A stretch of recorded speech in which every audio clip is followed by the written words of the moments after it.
All right, welcome to the BMI Podcast, guys. Today we have Trent Campbell with us. Just one of the bros I met through the gym, and we've got to talking a few times, and I was like, fuck, you know what, we spin a good yarn. Let's get you onto the podcast, bro. No, blessed to be here, bro. Appreciate it. Yeah, thanks for coming by, bro. Yeah. So pretty much we can just shoot the shit. Maybe you give everyone a little bit of a background on yourself, tell them what you're up to, and then we can just go from there. I've got a couple questions, but maybe just ones that if we come to a point where we're like, okay, what should we talk about now? But yeah. Trent, I'm 23 years old, man. So born in Auckland, moved to Hamilton in 09, so I was about 6-7 years old back then. And then he's actually born on the Cook Islands, so he's from there. And then mum's just a Kiwi girl, bro. But yeah, cool growing up. I don't really remember Auckland too much, but Hamilton's been pretty sweet. And then at the moment, sort of work's not the main focus for me, but I do work in banking, and like super grateful to be in, I guess, a good role like that. I'm 23, and I see stuff that other 23-year-olds, they're probably maybe driving a forklift or something. So yeah, well, you're close to like people that are doing big things, right? Like even if you're not right next to them, you can probably actually get close enough to maybe ask questions, right? And you see it, bro. Like CEO rolls in, and you see how they carry themselves a bit differently. You know, they're, as you do when you've gone through stuff, it kind of refines you, and you sort of see someone and they have it. So yeah, that's sort of my bread and butter. But then like really passionate about the entrepreneurial space and how that can bless other people long term. So always looking, hey, how can I diversify, get ahead, but also learning from my mentor. I've got a lot of respect for him, bro, and he's changed my life. So got to throw him some thanks, bro. Oh, cool, cool. Yeah. Like because 23, you said 23. Yeah. You're young, bro. Yeah. 10, I got a decade on you. Yeah. So, and that's why I thought it would be good to get you on, because you're a young man in that journey, and you're already thinking ahead of what maybe people start thinking around in the late 20s. They try to go, okay, like I've had my fun, all of that sort of stuff, and maybe I'll start thinking about what I want to do next. Whereas I think you having your head screwed on at a bit of a younger age, it can be your benefit. Your mentor will probably tell you that as well. And like I started when I was really young. I was like 20 when I bought my first place, and like having that as a head start and just sort of putting your head down and knuckling down, you end up lapping people like chronically when you get to those late 30s, and they start making the decisions you're making right now at 23. Yeah. Yeah. It's that old the compound effect, eh? I don't know if you've read that one by Darren Hardy, but it's the old, like you double a penny every day. What does it turn into in the 30 days? I think it's like millions or billions of dollars or something. Just over something like 1 point something. Oh, it was quite a bit, eh? Because I remember there was like the offers like $1 million or a penny that doubles every day for 30 days. And everyone's like, I'll take the million. And I saw it was like 10 million or something. Yeah, it's quite high. I think if you double the penny, even at day 15, it's like not that much. Yeah. But as you get to that sort of back end, it's like that's where the magic happens. Yeah. So, definitely, like, you're right. Being young and sort of thinking this way, I probably don't realize that until I'm back around a crowd my age, but I'm like, man, I am doing some good stuff. Yeah. We talked about this with Tall Poppy. Like, we were talking earlier on about Tall Poppy, how New Zealand has that problem. And I've had multiple other podcasts with my other co-host, my mate that I have on often. And it's a thing. He's in business as well, and you feel it, or whether we're self-censoring, I don't know, but there is that sort of that present of that tall poppy syndrome in New Zealand, and you probably can agree. Like that's why I'm trying to do this. We gotta get rid of that shit. We need to, big everyone up. I think it doesn't help having a country of losers maybe, or whatever, or not cheering for others, like it shouldn't be able to affect you. If it doesn't affect you, you should cheer for them. I don't know why people, crabs in a bucket trying to pull you back down, Yeah, so it's a net positive, bro. You cheer someone on, they do better. Yeah. You're a part of that. Yeah. Like, man. So how did you meet your mentor? I was thin threads, man. I was, I'll probably go back in the story a wee bit. When I was back in high school, maybe year 9 or 10, I was like thinking uni. And I remember I did level 1 a year early. I was year 10, and I got my results back, and I studied hard, bro. And I thought I did everything I needed to get the top marks, and I got it back, and it was like sort of like a B or a merit, as we call it. And I didn't like the idea of I can do everything in my control, but if something on a paper says this, like that's what it is. Like and obviously you can't control everything in life, but I think I don't know, that kind of imprinted something in me where I was like, I don't know if the school thing is for me. And I think my last year of high school was COVID year, Oh, true. which was like pretty buzzy, but we had probably Hard a out. good 6 to 8 week stints of just, you do homework at home, which I didn't do. Yeah. But I was like, ways to make money, how to improve your mindset, blah, blah, blah. And I was hearing, you know, Rich Dad, Poor Dad at the time. So I was always sort of thinking and looking, I knew, okay, investments or having a business of your own that can tick over is the thing. Yep. You know, you can't work a job and get ahead. That was the you know? first ever book I ever wrote from start to finish in my life. Yeah. I never read a book through high school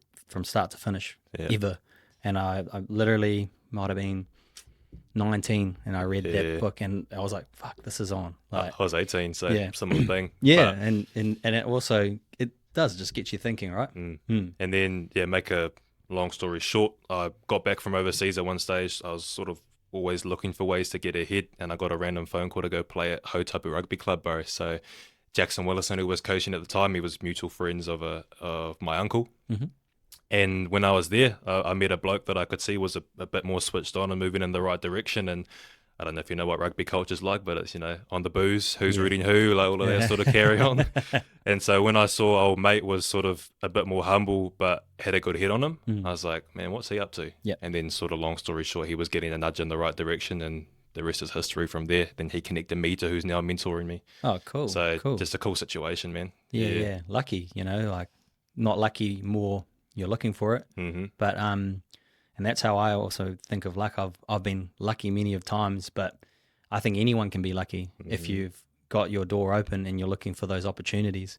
And like you're sort of saying, you probably picked up on something that every single one of your team members were in the same team. They saw the same person, but none of them did anything, or none of them asked a question. Yep. You know what I mean? Like, and that's where I think there's a lot of people that go around going, oh, you know, must be nice, lucky, maybe that tall poppies thing, because they all know that they didn't look for those opportunities. Have you seen that Tony Robbins one where he does it with Theo Von, like look around the room, see anything with yellow, and then he points out the things, and then he goes, okay, now show me what you look, show me what was red, and then close your eyes, show me what was red, and he goes, oh, I can't remember. He goes, exactly, because you were looking for the yellow, and that's how life works.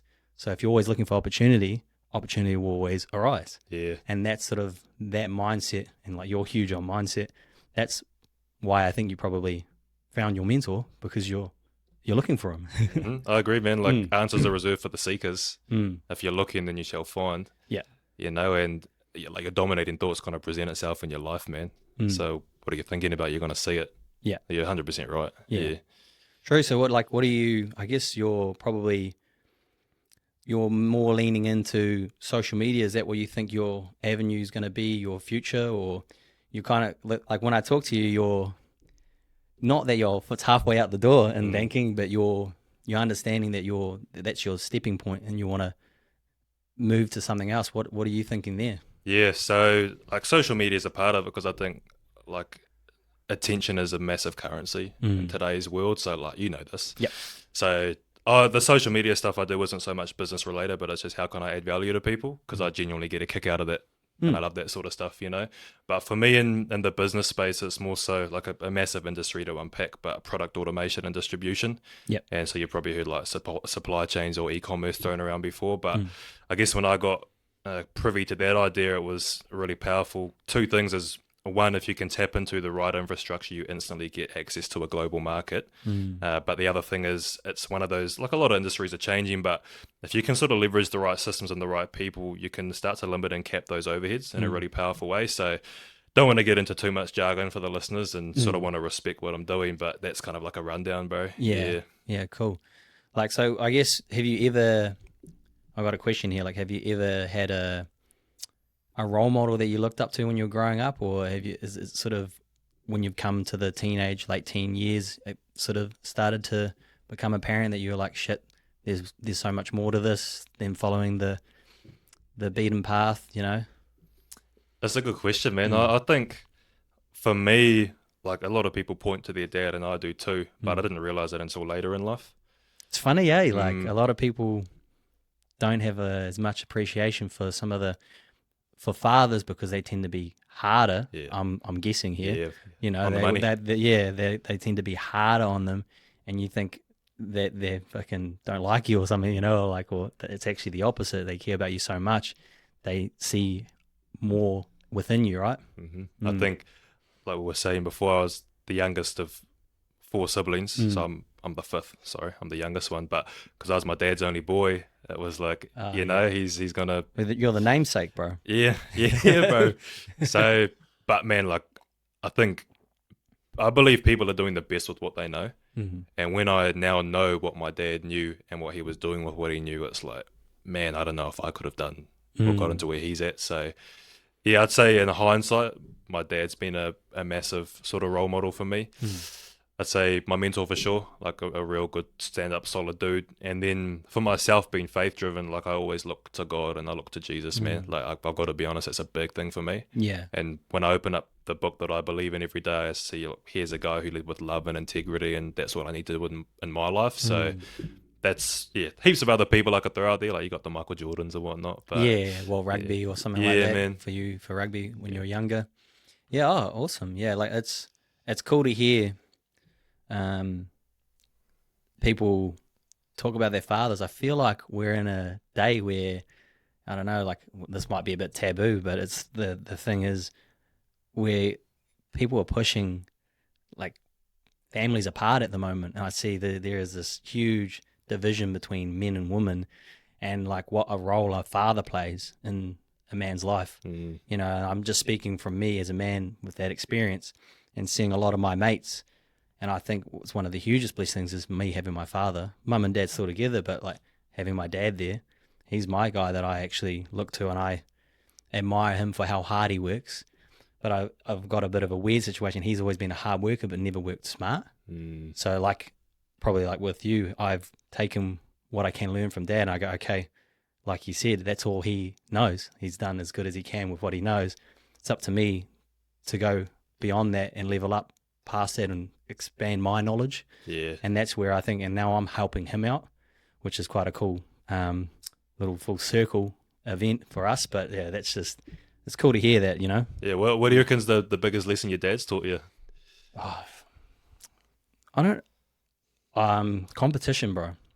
So I grew up playing sport, and probably you might be able to relate in the sense that it's quite a weird scenario because I've got a brother and we both grew up exactly the same, and we're both totally opposite people, and he's taken a more of a chillax, cruise your life, not really, he's all blasé, and I kind of look at it, it's how we both responded differently to my dad.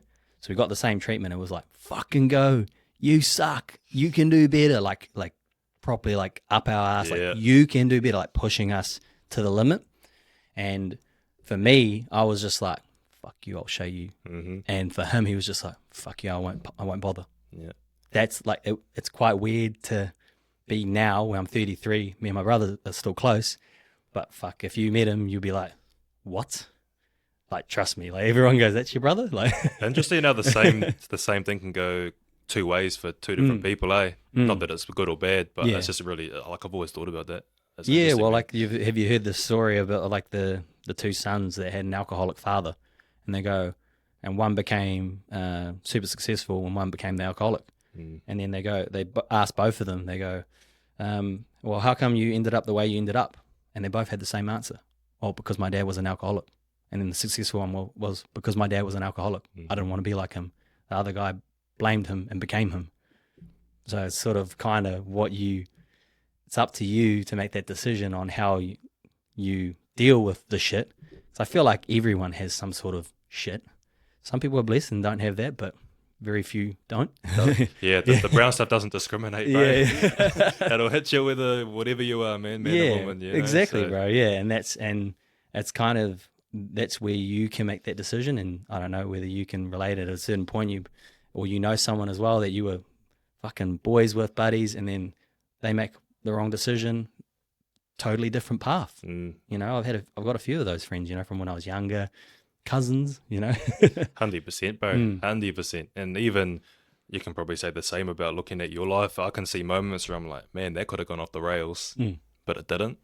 You know, and I'm grateful that I chose the right path and I had good people around me. But yeah, man, it's thin thread sometimes, man. It's tipping points, and just if you fall on the right side of it, then how good. Yeah, well, and I don't think it's I think it's a growth thing forever. Like I'm only in the middle of my journey, and I don't think you got to always be making the right decision, or the time gets tough.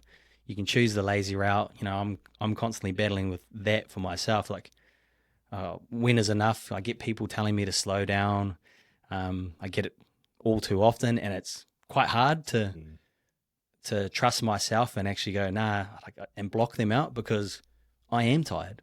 I would like to slow down, but I don't think I should slow down. Yeah. And I have to trust myself and have to block them out. And I know they're saying it for the trying to look out for me aspect, but it doesn't help me.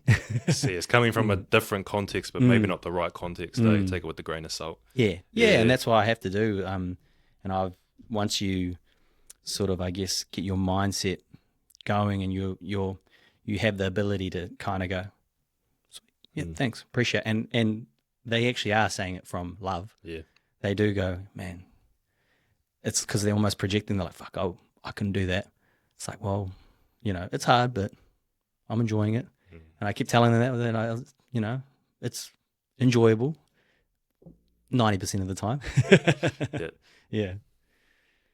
So you talk about mindset quite a lot. Like, did your mentor get you into mindset and reading, or you were sort of down that path already? You talked about doing Rich Dad, Poor Dad, but... Yeah, I think I was already looking, bro. I think I always recognized that there was something powerful about the mind. Like I used to do athletics when I was sort of early to mid-teens. Yeah. And it was pretty embarrassing, bro, but when I started out, I was probably 10, 11 years old. And I had a coach who was training me, and I trained with these two girls that were about my age, bro. And that's quite late, hey, for athletics. Yeah, well, it can be. Like, I think most kids probably, if they're serious about it, around maybe 10 years old, they might start, getting a coach. Cool. I was about 10, 11, but yeah, these two girls my age, bro, they used to smoke me. Like, it was embarrassing, man. Humbling. It was, and even, like, on a footy field, like, I was pretty quick, but as soon as I got into, like, the specialized elite arena of athletics, I was like, bro, people were pumping me. Yeah. And I remember my mentor always said, like, my coach at the time, he said, like, don't compare yourself to others. And he always spoke life into, this is what you're going to be doing and this is how you're going to be. Yeah. And he was big on visualization, bro. So oh, awesome. I used to run 400 meters. That was like my specialist event. And he really drilled in and got big on, like, that's once around the athletics track for anyone who doesn't know. Yeah. And the way he taught it is, like, 400 is basically a sprint the whole way. But he's like, you go out as hard as you can, you carry that over the back straight, you dig into that second corner, and you just give it everything you've got on the home straight. And I used to, I'd close my eyes and visualize myself going around that track. How do I feel? That pain. Yep. The smell of the track, like a bit of a gust of breeze, whatever it was. And I'd sometimes, this is how pedantic I'd get it, I'd set a timer on my phone, close the eyes, get through it. And if that timer went, like, I might have set it for a 51 second, if that's what I was trying to hit. Yeah. If I didn't hit it, I'd visualize again. Like, I want to get that right. Yeah, cool. And there were some things I couldn't really explain where I was injured, and like I had this past of not being anything special at athletics, but just with a bit of grind, but also this visualization piece maybe 2 years later. And like, I'd hit that home straight and everyone would just like drop off and I'm still going. And there's something funny where, like, I didn't have that kick because I couldn't train. I don't know where it came from. You could say it was God, but I think visualization was really important too, man. Like, you see it in your mind and it flows out in a different way. You almost you've reenacted it that many times. Your body believed it and jumped into it. And then it remembered you pushing through when you were visualizing it, right? And then, so then you actually, your mind kicked it into gear. That's interesting. Because I'm huge on it. And I kind of try to bring it into light, but it's really hard to explain to people. Yeah. And you just sound like a fucking wacko. Yeah. You're just like, I'm sitting there driving my car. I think about feeling that Lamborghini fucking suede. Like, yeah, you hear the roar and all that sort of stuff. Everything, man. Yeah. Like, and I'll tell you something crazy about visualizing. Every single thing that I've visualized has actually come true, or if not sooner than I had already visualized in my head, which is a thing that and it's funny because I've had my mate that you met, and when you turned up, Evan, I've known him since I was 4 years old, bro. and he's heard me say this shit, and he's watched me go through this, and he's just like, what the fuck? Like, I remember you saying that, and that's why I started this podcast, because I like to put it out in the universe. And we were Judith was listening to another podcast the other day, and she's like, I remember you were talking about fucking hiring 3 staff. Now we have 6, and like it's all happening. Yeah, it's big, bro. There's something cool out there, man. Like Napoleon, I don't know if you've read much of Napoleon Hill stuff, but he's really into that sort of. He just breaks it down and whatnot. I'm a big believer. Spoken word. What are you seeing? Yeah, it's massive. Yeah, language is huge. I go to I've been to a few seminars and whatnot, and all of those events. Man, it's almost 90% of them always talk about the language, right? And your inner monologue, like the way you talk about yourself, or the way you talk to yourself in your head, the words you speak out to others, especially like and more so in the sense of them talking down on themselves, like, no, I can't do that. Like when I hear Judith say that, I'm trying to get her to change her language. I was like, don't say that. Like, you can do that. And even if you don't think you can, tell yourself you can do that, and your brain will believe you. Like, that's how it works. Yeah, that's big, eh? The power of the subconscious mind. Yeah. I actually think Conor McGregor is quite a good one for those out there who thinks he's a bit of a fucking cokehead now. Yeah. Yes, he is. But guess what? He dreamed of being that cokehead. There was an interview when I think it was before his second fight with Dustin. Yeah, with Dustin, I'm pretty sure. And whoever it was interviewed him, and he said, this is what you said X amount of years ago, and he just rattled it off line for line, and you can just see Conor with this massive grin, because he's like, here it is. I spoke it. Well, I watched that video. It was one of, he was fighting in the Irish League, and he was saying, I'm going to the UFC, I'm going to be a double champ. And then they're like, double champ? There was no such thing back then. He's like, I don't care, I'm going to be the first double champ, blah, blah, blah. And I was just like, what the fuck? Yeah. This dude is on. And he's right, and it was sad to see him fall off. He was a guy that I had like a lot of respect. I loved the chat, but I actually really loved his mentality. And that's why once he got that 100 mil, he was just like, done. Yeah. Like you have to be from his kind of background to sign up to get punched in the face on a regular basis. Yeah. And when you got that 100 mil, like, you're like, why the fuck? I'm on my way to Billy. Why the hell am I getting punched in the face for a living? I think the Aldo fight was the other one, Where he said in the interview, I could feel his left hand tensing up. Yeah, that was bro, crazy. Yeah. Well, he said it, but then they released the fucking footage of him warming up in the bloody locker room, literally just doing that. And I was just like, what the hell? He's actually visualized it, did the exact same move, whoop, whoop, and just like knocked him out. Yeah. Which is crazy. But, it's probably like you were sort of saying with the track. Like I'm quite surprised yet. That's cool to hear that there's actually someone out there pushing that to like young minds, eh? Yeah. No, Chris, my athletics coach, there's a bloke called Linford Christie who was a massive sprinter in the 90s. He ran for GB, Great Britain, and Chris learned a thing or two from him. Went over to Jamaica as well and saw how they coached and trained, and he studied sports psychology himself, I believe it was, and he just poured that into us. And again, it's like, how many of us are in the same training group with the same opportunity? But who was looking? Yeah. Yeah, exactly. Yeah. It's funny because I caught up with one of the bros. He's in property as well, and he's from Auckland. And I actually only knew him through social media, and we finally caught up today. And it's weird. You see a lot of people come from sports background. You don't even have to be a high achiever. It's more just the habits that you pick up from giving it your all at something.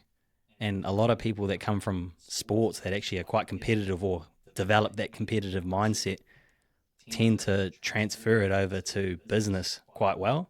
You probably even seen, like, with all of these influencers, they always go, like, get in the best shape of your life, you'll be able to fucking do well in business because you can be diligent, you can follow a plan, you can have delayed gratification, that you're still sculpting your body, and it takes time, building that callous mind of, fuck, it's going to take a while, and just pushing through. And that's what I think it takes to make it in business. Yeah. I think, success leaves clues, and it doesn't matter what industry or area you're from. Like, I look at athletics, and for 2 odd years I was training hard yakka and just not seeing the results. And all of a sudden that third year, after a bit more hard yakka, that's when it came to be. And cool. I just used that in the gym, in business, and whatever it is in life. And I was like, I'm going to figure this thing out. I figured it out before. If I've done it once, I can do it again. Yeah, well, like I said to you before, like you're younger, you're actually starting on the health before me. I went and did the reverse. I became a fat bastard, and then I was like, fuck. And I thought I was the man, but that was actually the main thing that was holding me back. Then I got my health into check, and it's part of why I call it body, mind, and integrity, is because, you know, my body always comes first. And I've informed my partner, and I've told her time and time again, I was like, I will put my health first, because if I'm unhealthy, I can't look after you, mum, dad, anyone, you know.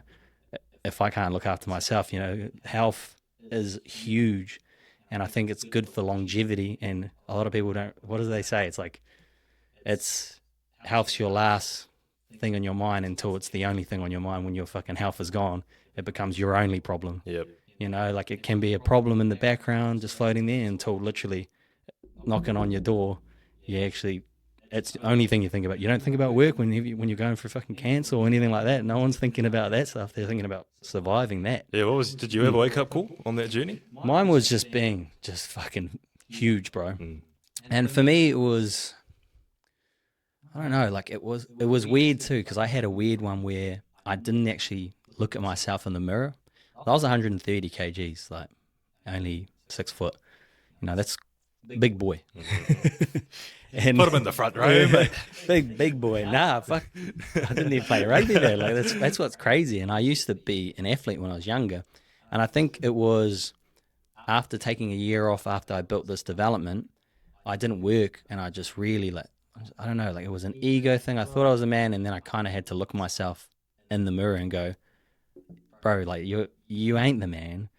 No woman wants you. Like, you know, you're out of shape. And why would a woman want you in this state? And I had to tell myself and like pull it back in. I always knew that I had the business mind or like mentality, but did I? If I let myself get to that point, you know, I'm probably a bit hard on myself, and some people might say that, but I don't care. That fucking person's gone now, and he's never coming back. And I never was depressed or anything, but it was more just like, fuck. You used to play table tennis for New Zealand. You used to fucking be the man. You fucking went into property, you did this, but then you let yourself go. And that's why I started this, so I can get in someone's ear and try and actually make them think the success early isn't actually the most important. It's building that foundation, and then you can skyrocket, I think. Yeah, I ditto that big time, bro. Yeah. Yeah.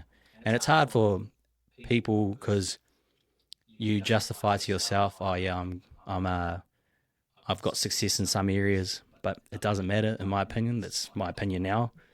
I would have traded half of my success now to like keep going and stay fit when I had that momentum.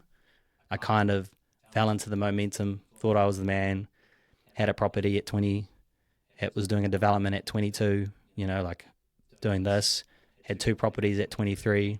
You know, like it wasn't good for me in that sense. And I think I wouldn't change anything because I'm now levels better and I regain my momentum and I've learnt a lot from all of that. I would change it if I actually could go, hey, and give myself the same knowledge.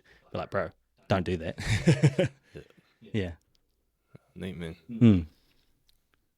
So how has the social media been going? You were saying that you're kind of trying to help people in that way. Like I had a quick little gaze at what you're up to, and it seems to be quite a lot faith driven. You know, do you want to talk about? Yeah, but we can go hard, man. So, yeah, man, a big part of my journey, like prior to finding my faith and being a Christian, is I was just living life and thinking whatever it was. But I think when you get to a point where like it feels like there's no way out. And the way I explain it, and this might not resonate with everyone, but like when you feel God's wrath, it's like you don't want to be disconnected from that again. So I always have that gratitude there. But I think just like if I read as many books as I do and I get exposure to as much as I do, I can sort of intertwine everything in one. And so yeah, I think it was 2024, 2023. I went to my auntie's house in Auckland one night, and she just took me through like a Bible reading, and I was like, maybe I should chuck this on TikTok. And I did, and I remember I got like, I don't know, 5,000 views or something. And I was like, this is cool. People are looking for this. And then I kind of just kept on going. And yeah, just whatever's on the mind, bro. I might be driving and a thought comes to me and I'm like, jot that down. You're going to make a video on that later. Oh, cool. Someone might need it. Yeah. You know? Oh, awesome. And so it's a bit of everything, mindset, faith, whatever, man. Yeah. Yeah, a lot of people actually don't know because we're so far removed from it. Whereas back in the days, it was, taught in school. And I remember those days. It's crazy to think, like, even just my partner, who's not that much younger, how watered down it became even for them. Like, it's slowly being removed. Like, I've never been religious, but I know a lot about religion. My dad was raised hardcore Catholic. He's one of 9. So I know a bit about it, but it's even, I think, success and a lot of the good virtues in life come from Christianity. And it's funny, my mate, we always talk about it, and then we always like sort of not joke, but we'll be like, well, that's in the Bible too, like it's a lot of principles. What's it, 12 lessons of life from Jordan Peterson? 12 rules, yeah. 12 rules of life, yeah. And like how that's sort of around that faith driven, and he kind of sort of alludes to it and kind of links them. And I feel like we are moving. It's a weird time right now. How do you feel about what's going on right now? Like, it's just, yeah, man. I mean, we've never been further away from, I guess, peace. Yeah, like, I think with that, people are looking for something and they're asking questions. Sometimes life's got to nudge you in a certain way before you become curious of certain things. And yes, there has been a bit of a resurgence in people asking questions, which has been cool to see. Because I think people want something. People, at the end of the day, they're looking for the truth, and they can find that wherever they want. It just happens to be that this is where I found my truth, and I believe it to be the thing. But yeah, man, I'm grateful. I'm blessed. I wake up every day and I give thanks, man. Gratitude's a great place to start, and I've got plenty of that, man. So yeah. Well, it's funny because I tell my mate that I was talking about before how much the things that I do, and he always says, like that's from the Bible too, like practice gratitude and all of that sort of stuff. And it is funny that he's trying to point it out to me because he's a Christian as well. Oh, right. Yeah, he's trying to like Aaron. And I was just like, hey man, I'm doing my life. I'm a good person. I do good to others. I've never been brought up with it, so I can't. It's not something I can say against or with. I always say I love my Christian brothers. They're fucking some of the best people I know. Some of the people that don't have those virtuous followings behind them show it that they are kind of definitely needing it, if you know what I mean. There's some scumbag people in the world, and they're doing some bad things, and you can tell that they haven't had someone around them to show them right from wrong. And that's where I think religion is a good thing. Yeah. I definitely think, not to say that, I just think it can actually help. I've seen it physically help, like 3 of my mates that got hard out into drugs, and I didn't see them. Like, they were hard out into it, and I was like, okay, this guy's gone. Might never see that guy again. Then I'd see him like come across him at fucking chart wall, and then Brody comes back fully in, and he's just like, oh no, I found God. And I was just like, that's what's up. Like, even though I don't believe it, I'm just like, thank fuck. Yeah. Because you were going down the wrong path, mate. Yeah. So you had to go so far down that path that, you found him or whatever, and it brought you back. It's like, sweet, whatever it takes. Yeah, it was interesting, because even before I was a believer, it's funny, it kind of annoyed me, but people that had success, they'd always be like, man, God was good, and I'd be like, what's this thing, bro? Like, but again, it's just that faith aspect. Like, having faith in something bigger than yourself can go a long way to leading you in the right direction. Yeah, cool. Like, I'm not an expert in religion, but I like to actually talk about religion.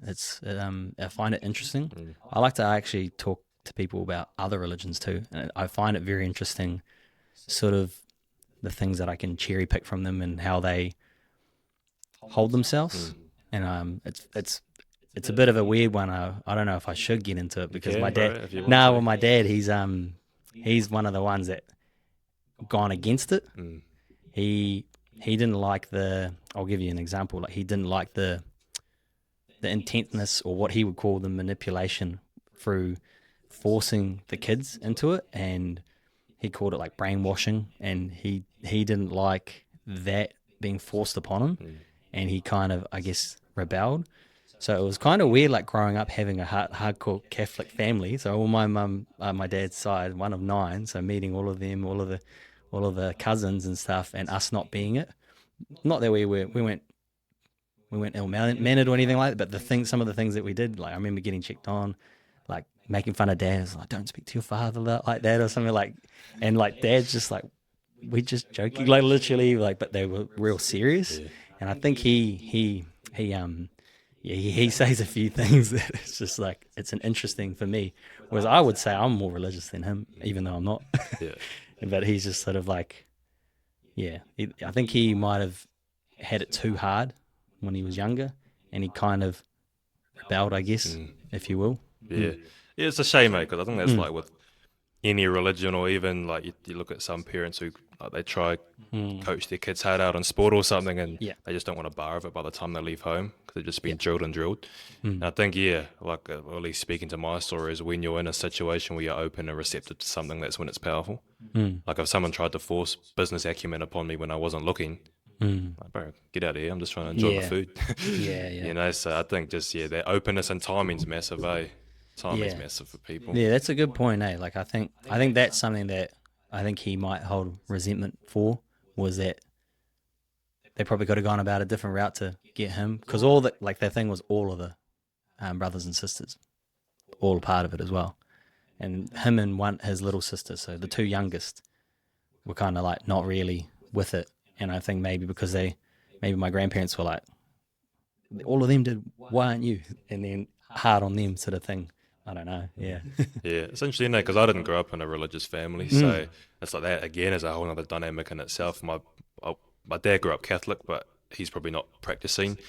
Mum's not really a believer, but then my dad's extended family, like for sure they're hard out. Mum's side's not. So it's a. What's that dynamic been like? Bro, interesting. Do you just rocked up one day and go, found my Lord and Savior Jesus Christ, people, pray with me? I don't know, bro. So. Like, I remember as a kid, like I think the first time I went to church, like 5 minutes in, I'm like, Dad, when we leaving? Like, can we get out of here? And the second time and third time was like for funerals, so I didn't really know what it was really about. But same. I moved to the US, bro, and like I didn't have the liberty to speak on everything that I went through, but there was a situation where, like, I went over there with a good 5 figures in the bank account, and I was pretty much out of money. I was fearing for my freedom and fearing for where I was at, and it was just like I said, I felt like I had no way out. And for whatever reason, I brought a Bible with me, and I started reading, and I remember I said, like, God, if you get me back to New Zealand, I'll give my life to you. And a whole bunch of other stuff happened, but long story short, 3 weeks later I was walking through customs at Auckland Airport, and it was just like, that was for me like a nail in the coffin. But I've never been like super open with my parents, but I'm just like, this is what I believe, and you see me pray before I eat and stuff, like this is where I'm at. Awesome. I just think of it like anything you do, if you can be a good example, people are going to ask questions and want to know why you're that way. And it's just an easy way to have a genuine conversation without, like you said, pushing things on people. Yeah. How was the reception for, like, did you just tell them that as well? You're like, all right, sweet. I don't care what you think. It was a slow burn, bro. It was a slow burn. Okay. There's never been a real heavy conversation or anything, but I think just bit by bit they saw it, and then I'd be like, oh, Mum, Dad, I'm off to church, and like Dad does go to church on Sundays, so he's still in the house. But like Mum's a different story. He was going still, or when you started going, he's just like, right on, son, I'm with you? Nah, so he was sort of going to church a bit more for community, like the Cook Island community and whatnot. And so we sort of just tagged along, but like I wasn't really a believer. I just sort of went to church. And that was the social thing to do. But I mean, like at the same Spend time with family. But like Dad's story. I can't read his mind. I gotta know why he goes or what he believes in. But I love them both, bro. Like through and through. I'm not here without them. So true. Yeah. And Mum's all good, eh? Like bro. Mum, she's happy, bro. She's happy lady, man. Is she still here? Yeah. So they're both like my parents still live together here in Hamilton, and I still stay with family, man. Oh, like cool. if unless I relocated altogether, I don't really see myself. So your mum and dad are still together? Yeah, man. Yeah, married. Yeah. And but you were the last one. Yeah. So for him, and then yeah. So my mum's only child, but my dad's last. Yeah. Oh, wicked. Yeah. Oh, cool. I got a question on here that I like to ask sort of people that come on the podcast. You don't have to answer, but Go it's ahead, bro. Go ahead. no. Well, it's just where do you see yourself in 5 years if everything goes to plan? And I feel like you might even have an idea. Yeah. I see. Everything goes God willing. Yeah, God willing, man. Yeah. For me, like big picture, I want to get a Cook Island Sevens team to the Olympics one day. Oh, That's I cool. don't know if I've told you, but that's like my massive big picture dream. So everything's kind of reverse engineering. Okay, where do I need to be? Blah blah blah. So 5 years time, bro, I'll probably see myself in Oz or New Zealand. Yeah. I'm thinking Sydney because it's the only place that does direct flights from Oz to the Cook Islands, Mm. and just sort of building up networks and whatnot to sort of get the ground running with getting the Cook Islands in a place where we can pay players and get players either to Rara or wherever we decide to base ourselves to start to get a program going. Awesome. And just having the passive income ticking over in the business space to where I don't have to work a job because I can't work a job and do what I want to do with the seven. So just that time freedom is massive for me. I'll be 28 by then. Yeah. And it'd be nice to think and go, yep, I'll have a wife by then. We'll be thinking of kids, you know. But like you said, God willing, who knows where I'll be. But that's what I see for myself. Like I think something that you could even add to that would be like that's your goal to be there maybe in 5 years, or at least the road is starting to get paved. I like to say to people, like, if you want to do such things like that, and you talked about having that passive income, like I feel like you can, if you want to become as successful as you possibly can, so you can pour from a full cup, because then even then you could even be the funder for it. You know what I mean? You could become that guy who is him. You know what I mean? That makes all of that money, and you're the guy that goes and fucking cash flows it. You go build the relationships, you know, something like that to add in, you know, sprinkle it into there, you know, like instead of just that passive income, you could be the one that fucking funds them there, bro. That's the goal. Yeah, That's the that'd be idea. awesome. Because I mean, like sponsorship and support, like 100%. If they've got a shared vision, then we can do that. But as soon as you get other hands in the pie, it's like, what's actually the agenda here? Whereas I know that, man, if I can just pump my own money into this, it's for the people, it's for the greater good and the big picture. So awesome. yeah, what you're saying is, yeah, that's where the mind's going, man. But people will gravitate to that as well if they feel you, and then they show you, you show yourself through social media, putting in that mahi to actually head towards that. Right, you'll get support. Yeah. Sure, that's an admirable thing to fucking want. Selfless, you know, like you'll probably like, do you want to play yourself? Do you want to be? That'd be mean. Yeah, That'd be mean. But are you willing to take a step to the side and actually bring the young ones through, or because it could take a while, yeah, you know? like it's not about me. So I'd love to play, bro. Hard out. I'd love to play. Yeah. But if it doesn't happen, it doesn't happen. Plus, I've got a big surgery coming up that I actually need doing on the foot, so I might not be able to play again, type of thing. Competitively. Yeah, or just to the level that I could be at. But I think grassroots is a great place to start, man, because that's where you can build those connections with players at a young age, and they come through and they have a lot of pride to play for their country versus stringing a bunch of blokes together in their mid-20s. They've got kids, they've got work, they've got, you know, and it's just like a harder dynamic to work with. So both are doable, but yeah. Yeah. Well, it's quite cool to see how like far Fiji's come for their sevens. You know what I mean? Like that's awesome. You know, like what they're top dogs. You know, like and that they weren't that great. What 20 years ago?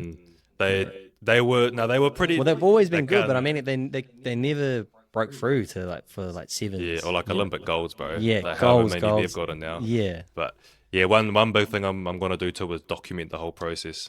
So I want to make like a proper documentary and just focus on the players in the community, and like, bro, chuck it out there on YouTube or Netflix special or whatever it is, and there it is. There's what we did to get to the Olympics. Yeah, you know? that's awesome. Yeah, I'll follow the journey, bro. I appreciate it, bro. Well, everyone listening, everyone's too. welcome, man. Everyone's welcome. Exactly. So you're gonna, I believe in that. I truly believe in social media can be just the catalyst, and I feel like New Zealand is behind. I think I told you actually in the gym earlier. I feel like we even though I think I'm not very good at it, but I'm trying to get better, and I will only get better. You know, and if we put time into it now, I think we're behind where we can actually still be early adopters in New Zealand. There's still a few big hitters now, but if you think about it, like, there's just so much to the social media world.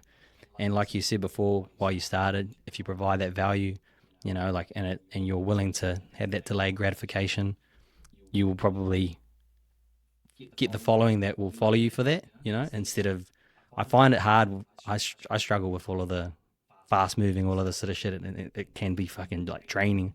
I'm trying to think long term, trying to build podcast style, proper followers, people that I can help in the long run, not just get rich quick fucking people. Yeah. And just leading by example. People can see me going through it, that sort of shit. Yeah, and people want that honest story, eh? And I think people, they're attuned and they know when someone's not doing it for genuine reasons. And I think that reflects, and those guys, they're going to crumble long term.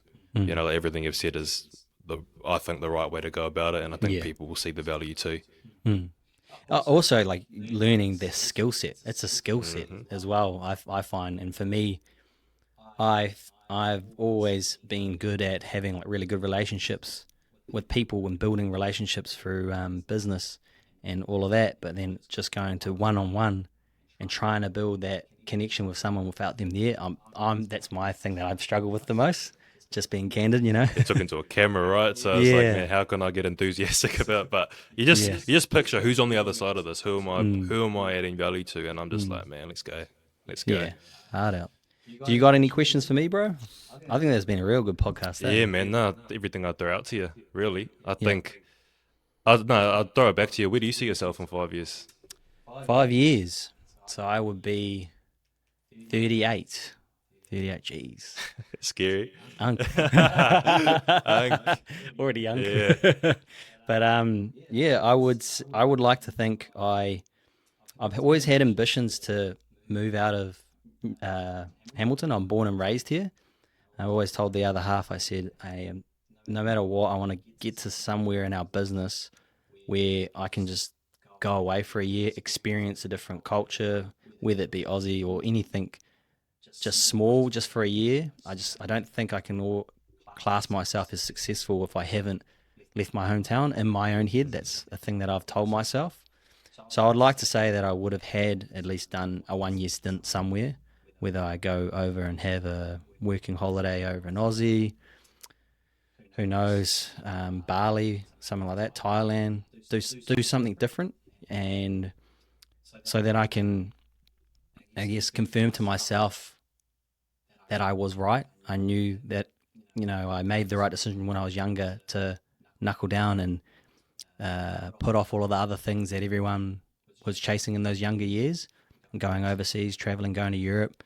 I went to Europe in 2022, did nothing for me. It made me tired. What was it, do you reckon? Well, I went and did it. I enjoyed it. Like it's really sick. It's awesome. But I've always been like this. But I've always had everyone go, oh, you're going to regret not going when you're younger, yada, yada, yada. And now I'm sitting here, you know, I'm a multi-millionaire at my age, and I'm only going up. And I went to Europe to just confirm to myself, like I sort of want to do with this moving overseas sort of thing, is it reconfirming to myself, okay, you're not a person that's just like, oh, you could have left and became more, all of that sort of shit. Whereas for me, I'm almost like it's hard to leave here because I'm fucking soaring. And I love New Zealand and I believe in it, and I feel like if I leave, it's one of the ones that can actually help bring up New Zealand. And I'm going to be just like one of those other guys that fucking just throw in the towel. Oh, fuck it. It's harder in New Zealand. I'm going to leave, and I'm one of the good ones. So therefore, it will be a worse off place without me.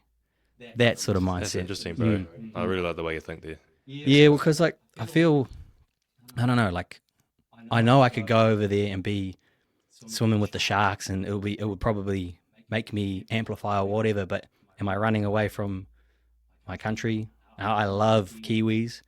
Every time I've traveled, I've been like, fuck, when I land back on the soil, because even the fucking Hories, mate, they still say, sup, bro? Yeah. You know, like over there, fuck, don't look at you. They all fucking give you the funny look. They're not Kiwis. And like you understand growing up here, and only Kiwis understand. That's why they always fucking come back, because you can't explain it to others. And that's why I think that's where my mindset is for that.